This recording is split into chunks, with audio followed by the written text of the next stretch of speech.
Hello, and my name's Robbie from Girl Bike Love. In this video, we're going to be telling you how to pick the perfect air exercise bike for you. Let's go.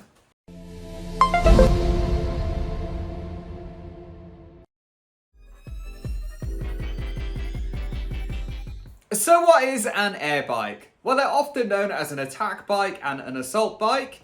They're basically an exercise bike which generates its resistance through a big fan on the front.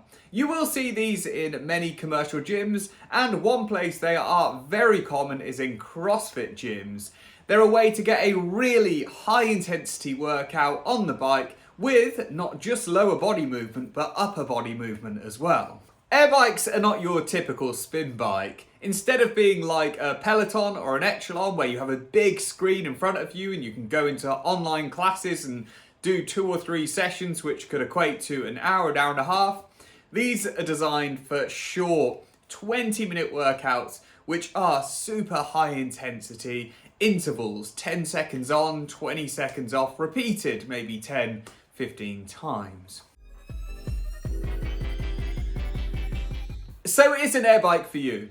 So before we get into talking about the factors you need to look out for when buying an air bike, it's really good to have a sit down and a think about whether you want an air bike or a spin bike, because they give a very different experience. We have a fantastic video and article on the Girl Bike Love website, which is called Air Bike versus Spin Bike, which is going to answer all these questions for you. And I highly recommend reading it before buying an air bike to make sure you're getting exactly what you want and what you need. So now for the fun bit. Let's talk about the factors that you should be thinking about when going to buy an air bike.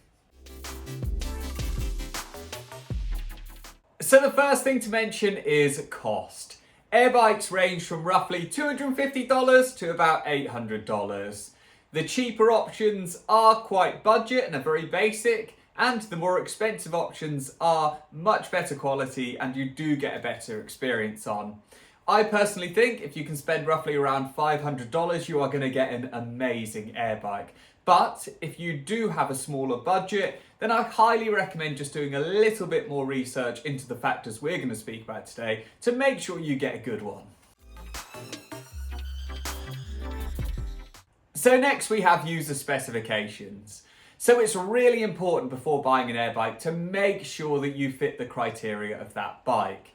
Bikes have weight limits and they also have height ranges, and some of these can be surprisingly short and low.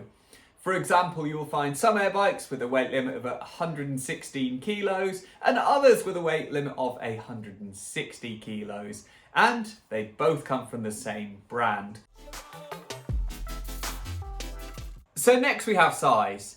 So some air bikes are not small. With a big fan on the front and a wide variety of adjustment for different users, they can actually take up quite a lot of floor space. So I highly recommend just measuring where you need to put the bike and make sure that you're able to fit it. Because when you unbox it and start putting it together, people soon realise that they can take up a lot of space.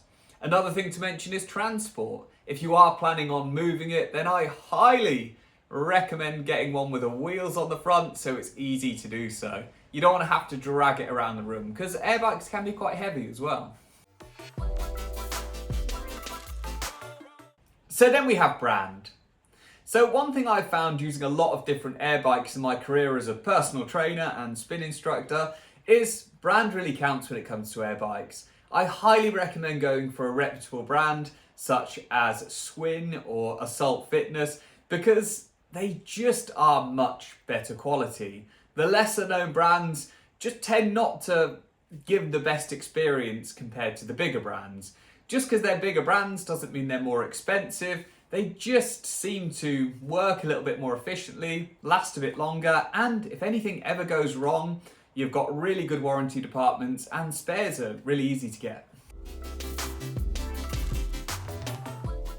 So then we have fan size, and I've found that this does make quite a big difference. So if you go for an air bike with a really big fan on the front, you're able to generate more resistances, you get a really nice cool breeze, and it generally feels a little bit more stable. But it's worth mentioning that these are incredibly noisy.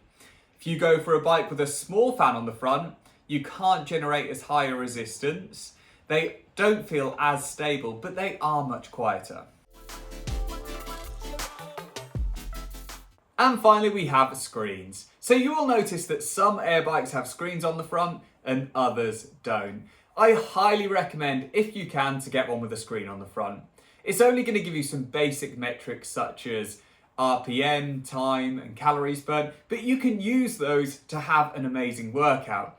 You could say, I'm going to sprint till I burn 3 calories, then I'm going to rest for 30 seconds and sprint again till I burn 3 and do this 20 times for a really fun workout. Or you could use the timer and do 30 seconds on, 30 seconds off. Although it may be basic, it just makes that experience so much better. So thanks for taking the time to watch our video today on how to choose the right air bike for you. If you've got any suggestions of factors to look out for, make sure to drop them in the comments below. Before you go, make sure to hit subscribe on the Girl Bike Love YouTube channel. Stay cool.